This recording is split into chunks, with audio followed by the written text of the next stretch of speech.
Hi ಎಲ್ಲರಿಗೂ welcome back to my YouTube channel. This is Ranju. ಇವತ್ತಿನ topic ಏನಪ್ಪಾ ಅಂತಂದ್ರೆ, ನಾನು PCOD ಪ್ರೆಗ್ನೆನ್ಸಿದು ವ್ಲಾಗ್ಸ್ ಎಲ್ಲ ಹಾಕಾದ್ಮೇಲೆ ತುಂಬಾ ಜನ ಕಮೆಂಟ್ಸ್ ಮಾಡಿದ್ರಿ, ಅಕ್ಕ ಅರ್ಲಿ ಪ್ರೆಗ್ನೆನ್ಸಿ ಸಿಂಪ್ಟಮ್ಸ್ ಏನು, ಚೆಕ್ ಮಾಡಕ್ಕಿಂತ ಮುಂಚೆ ನಿಮ್ಗೆ ಏನೇನ್ ಸೈನ್ಸ್ ಇತ್ತು, ಎಷ್ಟ್ ದಿನಕ್ಕೆ ಚೆಕ್ ಮಾಡಿದ್ರಿ, ನೀವು PCOD ಇದ್ರೆ ಪಾಸಿಟಿವ್ ಬರುತ್ತಾ, ಹೇಗ್ ಚೆಕ್ ಮಾಡಿದ್ರಿ, ನಿಮ್ಗೆ ಏನೇನ್ ಸಿಂಪ್ಟಮ್ಸ್ ಇತ್ತು ಅದೆಲ್ಲ ಹೇಳಿ ಅಕ್ಕ ಅಂತ ಕೇಳಿದ್ರಿ. ಸೊ ಇವತ್ತು ಅರ್ಲಿ ಪ್ರೆಗ್ನೆನ್ಸಿ ಸೈನ್ಸ್ ಹೇಳೋಣ ಅಂತ ಬಂದಿದ್ದೀನಿ. ಸೊ ನನಗೆ ಚೆಕ್ ಮಾಡೋದಕ್ಕೂ ಮುಂಚೆ ಏನೇನ್ ಸಿಂಪ್ಟಮ್ಸ್ ಇತ್ತು, ಹಾಗೆ ನನ್ಗೆ ಗೊತ್ತಿರೋ ಸ್ವಲ್ಪ ಜನ ಕೇಳಿದೀನಿ, ಅವ್ರಿಗೆ ಏನೇನ್ ಸಿಂಪ್ಟಮ್ಸ್ ಇತ್ತು ಎಲ್ಲದನ್ನು ಕಲೆಕ್ಟ್ ಮಾಡಿ ನಾನು ನಿಮ್ಗೆ ನನ್ಗೆ ಮತ್ತೆ ನನ್ನ ಫ್ರೆಂಡ್ಸ್ಗಳಿಗೆ ಏನೇನು ಅರ್ಲಿ ಪ್ರೆಗ್ನೆನ್ಸಿ ಸೈನ್ಸ್ ಇತ್ತು ಅದನ್ನ ನಿಮ್ಮ ಹತ್ರ ಹಂಚ್ಕೊಳ್ಳೋಣ ಅಂತ ಬಂದಿದ್ದೀನಿ. ಅದೇ ಇವತ್ತಿನ ಟಾಪಿಕ್. ಸೊ ಈ ವಿಡಿಯೋ ಫುಲ್ ನನ್ನ ಪರ್ಸನಲ್ ಎಕ್ಸ್ಪೀರಿಯನ್ಸ್ ಮತ್ತೆ ನನ್ನ ಫ್ರೆಂಡ್ಸ್ ಎಕ್ಸ್ಪೀರಿಯನ್ಸ್ ಹೇಳ್ತಾ ಇರೋದು ನಾನು ಇವತ್ತು. ಸೊ ಇದೊಂದು ಜನರಲ್ ಅವೇರ್ನೆಸ್ ವ್ಲಾಗ್ ಆಗಿರುತ್ತೆ. ಸೊ ಪ್ರೆಗ್ನೆನ್ಸಿ ಸ್ಟಾರ್ಟ್ ಆಗ್ತಾ ಆಗ್ತಾ ನಿಮ್ ಬಾಡಿ ನಿಮ್ಗೆ ಸೈನ್ ಕೊಡಕ್ಕೆ ಸ್ಟಾರ್ಟ್ ಮಾಡ್ತಾ ಇರುತ್ತೆ. ನೀವು ಪೀರಿಯಡ್ ಆಗೋದಕ್ಕಿಂತ ಮುಂಚೆಯಿಂದಾನೇ ನಿಮ್ ಬಾಡಿ ನಿಮ್ಗೆ ಸಿಂಪ್ಟಮ್ಸ್ ನ ತೋರಿಸ್ತಾ ಹೋಗ್ತಾ ಇರುತ್ತೆ. ಸೊ ಕೆಲವರಿಗೆ ಪೀರಿಯಡ್ಸ್ಗೂ ಮುಂಚೆನೆ ಸಿಂಪ್ಟಮ್ಸ್ ತೋರಿಸುತ್ತೆ, ಕೆಲವರಿಗೆ ಪೀರಿಯಡ್ಸ್ ಆಗಿ 4 to 5 days ಆದ್ಮೇಲೆ ತೋರಿಸುತ್ತೆ, ಕೆಲವರಿಗೆ 20-25 days ಆದ್ರೂ ಸಿಂಪ್ಟಮ್ಸ್ ತೋರಿಸೋದೇ ಇಲ್ಲ. ಸೊ ಅವ್ರಿಗೆ ಅದು ಫೀಲೇ ಆಗೋದಿಲ್ಲ, ಸಿಂಪ್ಟಮ್ಸೇ ಬರೋದಿಲ್ಲ. ಒಬ್ರಿಗೆ ಅವ್ರು ನಾರ್ಮಲ್ ಆಗಿನೇ ಇರ್ತಾರೆ. ಸೊ ನನಗೆ ಏನೇನ್ ಸಿಂಪ್ಟಮ್ಸ್ ಆಯ್ತು ಅಂತ ಹೇಳೋದಾದ್ರೆ, ನನಗೆ ಆಲ್ಮೋಸ್ಟ್ ಪೀರಿಯಡ್ ಡೇಟ್ ಅಕ್ಕಪಕ್ಕನೆ ನನಗೆ ಮೈಲ್ಡ್ ಕ್ರ್ಯಾಂಪ್, ಹೊಟ್ಟೆ ಕೆಳಗಡೆ ನಮ್ಗೆ ನೋವಾಗುತ್ತಲ್ಲ, ಅದು ತುಂಬಾ ಪೀರಿಯಡ್ಸ್ ಬಂದಾಗ ನೋವಾಗುತ್ತಲ್ಲ, ಆ ನೋವಾಗೋದಿಲ್ಲ. ನಂಗೆ ಆಕ್ಚುಲ್ ಆಗಿ ಪೀರಿಯಡ್ಗೆ ಹೊಟ್ಟೆ ನೋವು ಬರೋದಿಲ್ಲ, ಕಾಲ್ ನೋವು ಅಷ್ಟೇ ಬರುತ್ತೆ. ಸೊ ನನಗೆ ಕೆಳಗಡೆ ಹೊಟ್ಟೆ ನೋವು ಸ್ವಲ್ಪ ಲೈಟ್ ಆಗಿ ಕಾಣಿಸ್ಕೊಳಕ್ ಸ್ಟಾರ್ಟ್ ಆಯ್ತು. ಪೀರಿಯಡ್ಸ್ ಆಗ್ತೀನಿ ಅಂತ ಅನಿಸ್ತಿತ್ತು, ಬಟ್ ಪೀರಿಯಡ್ ಆಗ್ತಿರ್ಲಿಲ್ಲ. ಸೊ ಲೈಟ್ ಆಗಿ ಕ್ರ್ಯಾಂಪ್ ಬರೋದಕ್ಕೆ ಸ್ಟಾರ್ಟ್ ಆಯ್ತು ನನಗೆ. ಅದಾದ್ಮೇಲೆ ಇನ್ನೇನಪ್ಪ ಆಯ್ತು ಅಂತಂದ್ರೆ, ಬ್ಲೀಡಿಂಗ್ ಆಗೋದಕ್ಕೆ ಸ್ಟಾರ್ಟ್ ಆಯ್ತು. ಬ್ಲೀಡಿಂಗ್ ಅಂದ್ರೆ ತುಂಬಾ ಬ್ಲೀಡಿಂಗ್ ಏನ್ ಆಗ್ತಾ ಇರ್ಲಿಲ್ಲ, 2 to 3 drops ಒಂದು 2 days ಲಿಟಲ್ ಬ್ಲೀಡಿಂಗ್ ಆಯ್ತು. ನಾವ್ ಅನ್ಕೊಂಡಿರ್ತೀರ ನಮ್ಗೆ ಡೈಲಿ ಪೀರಿಯಡ್ಸ್ ಆದಾಗ ಆಗುತ್ತಲ್ಲ, ಆ ರೀತಿ ಬ್ಲೀಡಿಂಗ್ ಆಗ್ಲಿಲ್ಲ. ಪೀರಿಯಡ್ ಡೇಟ್ ಅಕ್ಕಪಕ್ಕನೆ ನನಗೆ ಡೈಲಿ 2 to 3 drops ಆ ತರ ಆಗ್ತಿತ್ತು. ಅದನ್ನ ಬಟ್ ತುಂಬಾ ಜನ ಪೀರಿಯಡ್ ಅನ್ಕೊಂತಾರೆ, ನಾನು ಕೂಡ ಹಂಗೆ ಅನ್ಕೊಂಡ್ ಸುಮ್ನೆ ಆಗಿದ್ದೆ. ಬಟ್ ಅದು ಪೀರಿಯಡ್ ಅಲ್ಲ, ಇಂಪ್ಲಾಂಟೇಶನ್ ಬ್ಲೀಡಿಂಗ್ ಅಂತ. ಸೊ ಗರ್ಭಾವಸ್ಥೆಯಲ್ಲಿ ಗರ್ಭ ಕುತ್ಕೋಬೇಕಾದ್ರೆ ಸ್ವಲ್ಪ ಬ್ಲೀಡಿಂಗ್ ಆಗುತ್ತೆ, ಬಟ್ ಎಲ್ಲರಿಗೂ ಇದು ಕಾಣಿಸ್ಕೊಳ್ಳೋದಿಲ್ಲ, ಕೆಲವರಿಗೆ ಮಾತ್ರ ಕಾಣಿಸ್ಕೊಳ್ಳುತ್ತೆ. ನನ್ ಪೀರಿಯಡ್ಸ್ ಆದಾಗೆಲ್ಲ ತುಂಬಾ ಬ್ಲೀಡಿಂಗ್ ಆಗ್ತಾ ಇತ್ತು, ತುಂಬಾ ದಿನಾನೇ ಬ್ಲೀಡಿಂಗ್ ಆಗ್ತಾ ಇತ್ತು. ಬಟ್ ಆ ಪರ್ಟಿಕ್ಯುಲರ್ ಟೈಮಲ್ಲಿ ಮಾತ್ರ ನನಗೆ 2 days ಸ್ವಲ್ಪ ಬ್ಲೀಡಿಂಗ್ ಆಗಿದ್ದು ಅಷ್ಟೇನೆ. 2 to 3 drops ಆಗುತ್ತೆ ಬಿಟ್ರೆ ತುಂಬಾ ಜಾಸ್ತಿ ಬ್ಲೀಡಿಂಗ್ ಆಗೋದಿಲ್ಲ. ಸೊ ಅದನ್ನ ನೀವು ಥಿಂಕ್ ಮಾಡ್ಕೋಬಹುದು, ನಿಮ್ಗೆ 4 to 5 days ಬ್ಲೀಡಿಂಗ್ ರೀತಿ ಆಗ್ತಾ ಇದ್ರೆ ಅದಷ್ಟು ದಿನ ಆಗೋದಿಲ್ಲ, ಜಸ್ಟ್ 1 day or 2 day ಆಗುತ್ತೆ. ಅದು 1 to 2 drops ಅಷ್ಟೇ ಆಗೋದು. ಸೊ ಅದ್ರಲ್ಲಿ ನೀವು ಥಿಂಕ್ ಮಾಡ್ಬೋದು, ನಂಗೆ ಪ್ರೆಗ್ನೆನ್ಸಿ ನಿಂತಿರ್ಬೋದು ಅಂತ ನೀವು ಅದನ್ನ ಗೆಸ್ ಮಾಡ್ಬೋದು. ಇದು ಒಂದು ಸೈನ್. ಸೊ ಆ ಬ್ಲೀಡಿಂಗ್ ಹೆಂಗಿರುತ್ತಪ್ಪ ಅಂದ್ರೆ, ಪಿಂಕಿಶ್ ಆರ್ ಬ್ರೌನಿಶ್ ಇರುತ್ತೆ, ಆರ್ ಲೈಟ್ ಆಗಿ ಬ್ಲೀಡಿಂಗ್ ರೀತಿ ಆಗ್ತಿರುತ್ತೆ. ಈ ರೀತಿ ಇದ್ರೆ ನೀವು ಅದನ್ನ ಕನ್ಫರ್ಮ್ ಮಾಡ್ಕೋಬಹುದು. ಆದ್ಮೇಲೆ ನನ್ಗಾಗಿದ್ದು ಮಾರ್ನಿಂಗ್ ಸಿಕ್ನೆಸ್, ಬೆಳಿಗ್ಗೆ ಎದ್ದ ತಕ್ಷಣ ಸುಸ್ತಾಗೋದು, ವಾಮಿಟಿಂಗ್ ಬರೋ ತರ ಆಗೋದು. ಬಟ್ ವಾಮಿಟ್ ಆಗ್ತಿರ್ಲಿಲ್ಲ, ನಂಗೆ ವಾಮಿಟ್ ಆಗ್ತಾ ಇರ್ಲಿಲ್ಲ, ಜಸ್ಟ್ ವಾಮಿಟಿಂಗ್ ಬರೋ ರೀತಿ ಆಗ್ತಿತ್ತು, ತುಂಬಾ ಸುಸ್ತಾಗ್ತಿತ್ತು. ಅದು ನನಗೆ ಬೆಳಿಗ್ಗೆ ಎದ್ದ ತಕ್ಷಣ ಆಗ್ತಾ ಇತ್ತು. ಬಟ್ ಕೆಲವರಿಗೆ ಯಾವಾಗ್ಲೂ ಬೆಳಿಗ್ಗೆ ಎದ್ದ ತಕ್ಷಣನೇ ಆಗೋದಿಲ್ಲ, ಡೇ ಫುಲ್ ಆಗ್ತಾನೆ ಇರುತ್ತೆ, ಡೇನಲ್ಲಿ ಯಾವಾಗ ಬೇಕಾದ್ರೂ ಆಗ್ಬೋದು. ಸೊ ಟೈರ್ಡ್ನೆಸ್ ತುಂಬಾ ಆಗ್ತಾ ಇತ್ತು. ಏನಂದ್ರೆ ನಾವು ನಾರ್ಮಲ್ ಆಗಿ ಕೆಲಸ ಮಾಡ್ತಾ ಇರ್ತೀವಿ, ಅದೇ ಕೆಲಸ ಮಾಡ್ಬೇಕಾದ್ರೇನೆ ನಾನು ಆ ಡೇಸ್ ಗಳಲ್ಲಿ ಸ್ವಲ್ಪ ಮಾಡಿದ್ರು ಕೂಡ ತುಂಬಾ ಟಯರ್ಡ್ ಆಗ್ಬಿಡ್ತಿತ್ತು. ಮನೆ ಕೆಲಸ ಮಾಡ್ಬೇಕಾದ್ರೇನೆ ನೀವು ಅನ್ಕೋಬಹುದು ಸ್ವಲ್ಪ ಟಯರ್ಡ್ ಆಗಿದೆ ಅಂತ ಅನ್ನಿಸ್ತಿದೆ. ಸ್ವಲ್ಪ ಅಲ್ಲ, ಆಕ್ಚುಲಿ ತುಂಬಾ ಕೆಲಸ ಮಾಡ್ಬಿಟ್ಟಿದೀವಿ ಅನ್ನೋ ರೀತಿ ನಮ್ಗೆ ಫೀಲ್ ಆಗ್ತಿರುತ್ತೆ, ಸ್ವಲ್ಪ ಕೆಲಸ ಮಾಡಿದ್ರು ಟಯರ್ಡ್ನೆಸ್ ಆಗ್ತಾ ಇರುತ್ತೆ. ಆಮೇಲೆ ಕೆಲಸ ಮಾಡ್ಬೇಕಾದ್ರೆಲ್ಲ ನಿದ್ದೆ ಬರುತ್ತೆ, ಕುತ್ಕೊಂಡ್ರೆ ಸಾಕಪ್ಪ ಅಂತ ಅನಿಸ್ತಾ ಇರುತ್ತೆ. ಸೊ ಇದು ಒಂದು early sign of pregnancy, common sign ಇದು. ಸೊ ನೆಕ್ಸ್ಟ್ ಬಂದು vomiting sensation. So vomiting sensation ಎಲ್ಲರಿಗೂ ಆಗುತ್ತೆ ಅಂತ ಹೇಳೋದಕ್ಕೆ ಆಗೋದಿಲ್ಲ, ಬಿಕಾಸ್ ಆಫ್ ತುಂಬಾ ಜನ ಇದನ್ನ ಎಕ್ಸ್ಪೀರಿಯನ್ಸ್ ಮಾಡೋದಿಲ್ಲ. ಒಬ್ಬೊಬ್ರು through out the pregnancy vomiting ಆಗೋದಿಲ್ಲ, ಅವರಿಗೆ ಕೆಲವರಿಗೆ ಮಾತ್ರ ಆಗುತ್ತೆ. ಸೊ ನನಗೂ ವಾಮಿಟಿಂಗ್ ಸೆನ್ಸೇಷನ್ ಇತ್ತು. ಮೊದಲು ಇಷ್ಟಪಡ್ತಿದ್ದಂತಹ ಪದಾರ್ಥಗಳನ್ನೇ ಅವಾಯ್ಡ್ ಮಾಡೋದಕ್ಕೆ ಸ್ಟಾರ್ಟ್ ಮಾಡ್ಬಿಟ್ಟೆ, ಅದ್ರ ಸ್ಮೆಲ್ಲೇನೆ ಆಗ್ತಾ ಇರ್ಲಿಲ್ಲ. ಸೊ ವಾಮಿಟಿಂಗ್ ಸೆನ್ಸೇಷನ್ ಈ ಟೈಮಲ್ಲಿ ಸ್ವಲ್ಪ ಸ್ಮೆಲ್ ಆದ್ರೂ ಕೂಡ ಗೊತ್ತಾಗ್ಬಿಡುತ್ತೆ, ಅದು ತುಂಬಾ ಘಾಟ್ ಹೊಡಿತಾ ಇರುತ್ತೆ ನಮ್ಗೆ.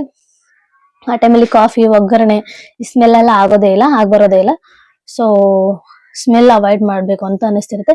ಆಮೇಲೆ ಬೆಳಿಗ್ಗೆ ಎದ್ದ ತಕ್ಷಣನೇ ವಾಮಿಟಿಂಗ್ ಬರೋ ತರ ಆಗ್ತಿರುತ್ತೆ ಕೆಲವರಿಗೆ through out the day vomiting sensation ಆಗ್ತಾ ಇರುತ್ತೆ. ಸೊ ಇದು ಒಂದು ಕೂಡ ಅರ್ಲಿ ಪ್ರೆಗ್ನೆನ್ಸಿ ಸೈನ್. ಇನ್ನೊಂದು ಕಾಮನ್ ಸಿಂಪ್ಟಮ್ ಹೇಳೋದಾದ್ರೆ ಪೀರಿಯಡ್ ಮಿಸ್ ಅಂತಾನೆ ಹೇಳ್ಬೋದು.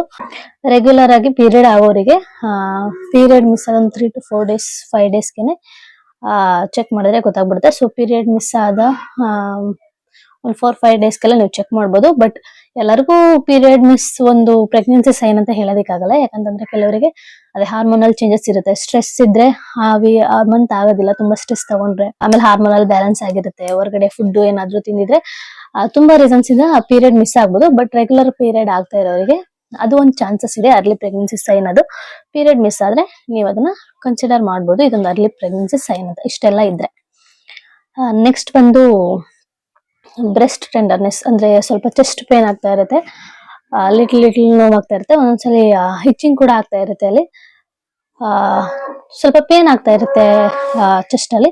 ಸೊ ಇದನ್ನು ಕೂಡ ನೀವು ಒಂದು ಸೈನ್ ಅಂತ ತಗೋಬಹುದು. ಎಲ್ಲರಿಗೂ ಆಗುತ್ತೋ ಏನೋ ಗೊತ್ತಿಲ್ಲ, ಬಟ್ ನನ್ಗೆ ಆಗ್ತಾ ಇತ್ತು, ಇದೊಂದು ಸೈನ್ ನನ್ಗೆ ಆಗ್ತಾ ಇತ್ತು.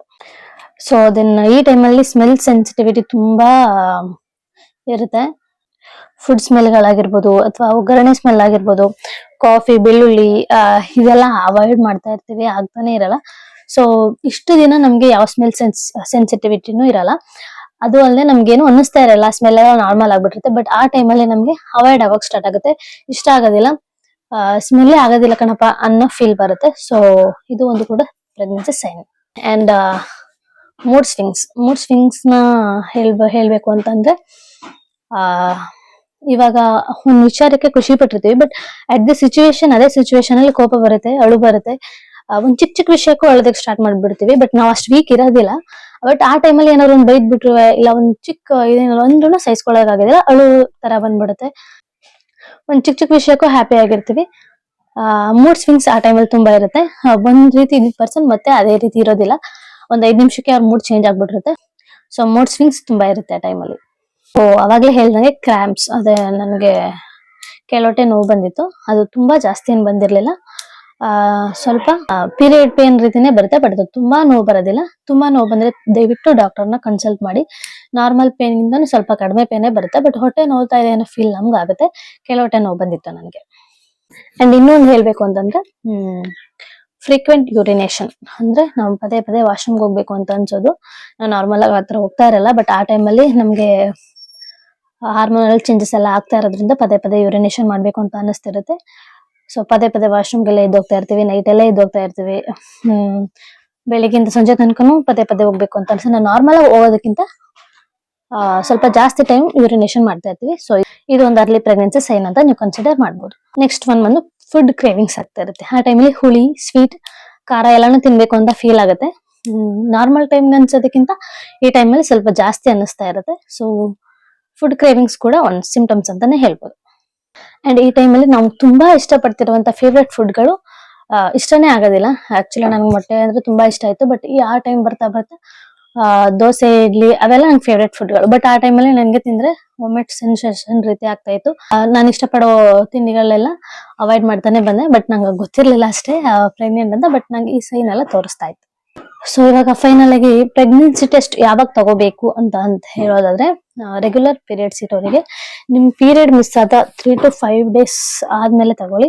ತುಂಬಾ ಅರ್ಲಿಯಾಗಿ ಟೆಸ್ಟ್ ಮಾಡಿದ್ರೆ ಏನಾಗುತ್ತೆ ಅಂತ ಅಂದ್ರೆ, ಅಕಸ್ಮಾತ್ ಅದು ಡಬಲ್ ಲೈನ್ ಬರ್ಲಿಲ್ಲ ಅಂತಂದ್ರೆ ಬೇಜಾರಾಗ್ಬೇಕಾಗತ್ತೆ. ಸೊ ಹೋಪ್ ಎಲ್ಲ ಬಿಡ್ಬೇಕಾಗತ್ತೆ. ಸೊ ಅದರಿಂದ ಪೀರಿಯಡ್ ಮಿಸ್ ಆಗಿ 1 week ಆದ್ಮೇಲೆ ನೀವು ಟೆಸ್ಟ್ ಮಾಡಿದ್ರೆ ಒಳ್ಳೇದು. ಆ ಟೈಮಲ್ಲಿ ಏನಾದ್ರೂ ಒಂದ್ ಫೇಂಟ್ ಲೈನ್, ಒಂದ್ ಲೈನ್ ಡಾರ್ಕ್ ಆಗಿ ಬಂದು ಒಂದ್ ಫುಲ್ ಲೈಟ್ ಲೈನ್ ಬಂದಿದ್ರೆ ನೀವ್ ಅದನ್ನ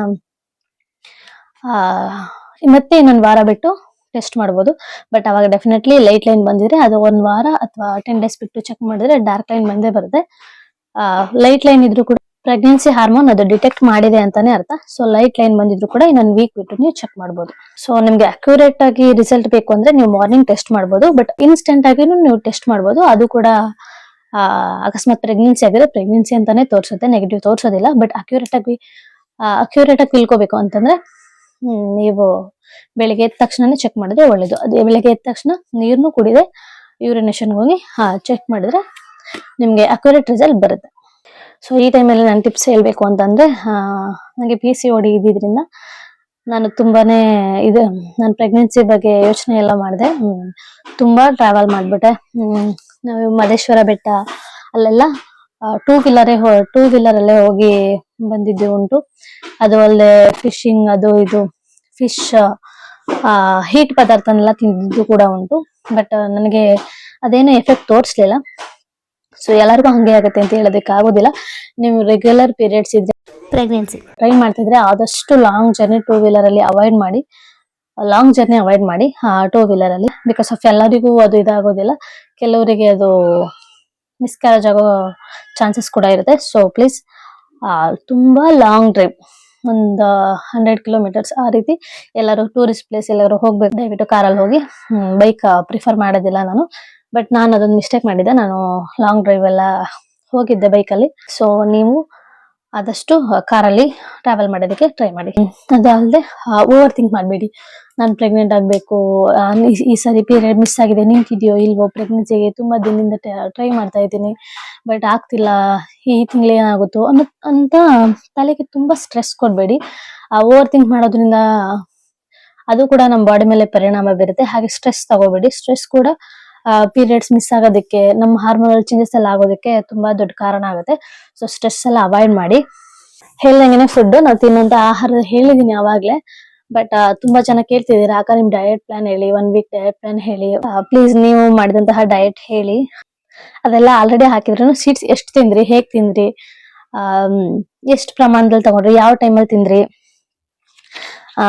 PCOD ಬ್ರೇಕ್ಫಾಸ್ಟ್ ಬಗ್ಗೆ ತಿಳಿಸ್ಕೊಡಿ, ಹಾಗೆ ಡಯಟ್ ಬಗ್ಗೆ ಹೇಳಿ ಯಾಕಂತ ತುಂಬಾ ಜನ ಕಮೆಂಟ್ಸ್ ಹಾಕಿದಿರ. ನೆಕ್ಸ್ಟ್ ವಿಡಿಯೋ ಖಂಡಿತವಾಗ್ಲೂ ಒನ್ ವೀಕ್ ಬ್ರೇಕ್ಫಾಸ್ಟ್ ರೆಸಿಪಿನ ನಾನು ಶೇರ್ ಮಾಡ್ತೀನಿ. ಒಂದು ಡಯಟ್ ಚಾರ್ಟ್ ಹೇಳ್ತೀನಿ ನಿಮ್ಗೆ, ಹೇಗಿರ್ಬೇಕು ಥ್ರೂ ಔಟ್ ದಿ ಡೇ, ಏನೇನ್ ತಿನ್ಬೇಕು, ಹೇಗಿರ್ಬೇಕು ಅನ್ನೋದು ನಾನು ನೆಕ್ಸ್ಟ್ ವಿಡಿಯೋದಲ್ಲಿ ಹೇಳ್ತೀನಿ. ಡಯಟ್ ಚಾರ್ಟ್ ಮಾಡಿ ಸ್ವಲ್ಪ ಟೈಮ್ ಹಿಡಿಯುತ್ತೆ, ಅದಕ್ಕೋಸ್ಕರ ಮಾಡಿಲ್ಲ. ನೆಕ್ಸ್ಟ್ ವಿಡಿಯೋ ಖಂಡಿತವಾಗ್ಲೂ ಡಯಟ್ ಚಾರ್ಟ್ ಮೇಲೆನೆ ಇರುತ್ತೆ, PCOD ಡಯಟ್ ಚಾರ್ಟ್ ಮೇಲೆ. ಸೊ ನೋಡ್ತಾ ಇರಿ. ಅದಲ್ಲದೆ ನೆಕ್ಸ್ಟ್ ನೀವೇನ್ ಮಾಡ್ಬೇಕು ಅಂದ್ರೆ ನಿದ್ದೆ ಮಾಡ್ಬೇಕು, ಪ್ರಾಪರ್ ನಿದ್ದೆ. ದಯವಿಟ್ಟು ಒಂದು 10 ಗಂಟೆ 10 ಗಂಟೆ ಒಳಗಡೆ ನಿದ್ದೆ ಮಾಡೋದಕ್ಕೆ ಟ್ರೈ ಮಾಡಿ. 6 ಗಂಟೆ ಅಂದ್ರೆ ಒಂದು 7 to 8 ಅವರ್ಸ್ ಕಂಪ್ಲೀಟ್ ಆಗಿ ನಿದ್ದೆ ಮಾಡಿ.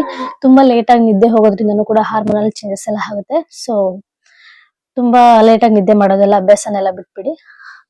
ಬೇಗ ಒಂದು 10 ಗಂಟೆ ಒಳಗಡೆ ಮಲಗಿ 6 ಗಂಟೆ 7 ಗಂಟೆಗೆಲ್ಲ ಎದ್ದೇಳಕ್ಕೆ ಟ್ರೈ ಮಾಡಿ.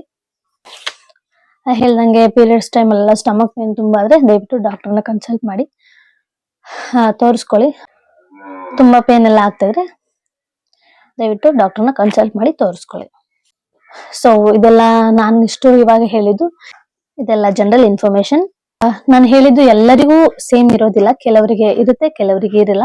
ಅಂಡ್ ಇದೆಲ್ಲ ಬಂದಿದ ತಕ್ಷಣ ಪಾಸಿಟಿವ್ ಬರುತ್ತೆ ಅಂತ ಹೇಳೋದಿಕ್ಕಾಗಲ್ಲ. ಅರ್ಲಿ ಸೈನ್ಸ್ ಪ್ರೆಗ್ನೆನ್ಸಿ ಬೇರೆ ಕಾರಣ ಕೂಡ ಚೇಂಜಸ್ ಆಗ್ಬೋದು. ಬಟ್ ಇದೆಲ್ಲ ನನ್ನ ಎಕ್ಸ್ಪೀರಿಯನ್ಸ್, ನನಗೆ ಆಗಿದ ಎಕ್ಸ್ಪೀರಿಯನ್ಸ್ ಇವೆಲ್ಲಾನು. ಮತ್ತೆ ಫ್ರೀಕ್ವೆಂಟ್ ಆಗಿ ಚೆಕ್ ಮಾಡ್ತಾ ಇರಿ. PCOD PCOS ಇರ್ರೆಗ್ಯುಲರ್ ಪೀರಿಯಡ್ಸ್ ಇರೋರು ಬಟ್ ಯಾವಾಗಾದ್ರೂ ನಿಮಗೆ ಪಾಸಿಟಿವ್ ಬರೋ ಚಾನ್ಸಸ್ ಇದೆ. ಅಂದ್ರೆ ನೀವು ನಿಮ್ ಲೈಫ್ ಸ್ಟೈಲ್ ಚೇಂಜ್ ಮಾಡ್ಕೊಂಡಾಗ ಖಂಡಿತವಾಗ್ಲೂ ಪಾಸಿಟಿವ್ ಬರೋ ಚಾನ್ಸಸ್ ಇರುತ್ತೆ. ಸೊ ಮಧ್ಯೆ ಚೆಕ್ಅಪ್ ಮಾಡ್ತಾ ಇರಿ. ಸೊ ಫ್ರೆಂಡ್ಸ್, ಇದು ನನ್ನ ಅರ್ಲಿ ಪ್ರೆಗ್ನೆನ್ಸಿ ಸಿಂಪ್ಟಮ್ಸ್. ಸೊ ನಿಮ್ಗೂ ಕೂಡ ಈ ವ್ಲಾಗ್ ಇನ್ಫಾರ್ಮೇಟಿವ್ ಆಗಿರುತ್ತೆ, ಯೂಸ್ಫುಲ್ ಆಗಿರುತ್ತೆ ಅಂತ ನಾನು ಭಾವಿಸ್ತೀನಿ. ನಿಮ್ಗೆ ಯೂಸ್ಫುಲ್ ಅನ್ಸಿದಲ್ಲಿ ದಯವಿಟ್ಟು ಲೈಕ್, ಶೇರ್, ಸಬ್ಸ್ಕ್ರೈಬ್ ಮಾಡಿ. ನೆಕ್ಸ್ಟ್ ಏನಾದ್ರು ಬೇಕಾದ್ರೆ ದಯವಿಟ್ಟು ಕಮೆಂಟ್ ಅಲ್ಲಿ ತಿಳಿಸಿ. ನೆಕ್ಸ್ಟ್ ಯಾವ ಟಾಪಿಕ್ ಮೇಲೆ ಬೇಕು ಅಂತ ಕಮೆಂಟ್ ಮಾಡಿದ್ರೆ ನಾನು ಆ ಟಾಪಿಕ್ ಮೇಲೆ ನೆಕ್ಸ್ಟ್ ವ್ಲಾಗ್ ನ ಮಾಡಿ ಹಾಕ್ತೀನಿ. ಬಟ್ ಇದ್ರಾದ್ಮೇಲೆ ನೆಕ್ಸ್ಟ್ ನಿಮ್ಗೆ ಖಂಡಿತವಾಗ್ಲೂ 1 week PCOD PCOS diet plan vlog ಮಾಡಿ ಹಾಕ್ತೀನಿ. ಸೊ ವೇಟ್ ಮಾಡ್ತಾ ಇರಿ. So thank you for watching. Bye.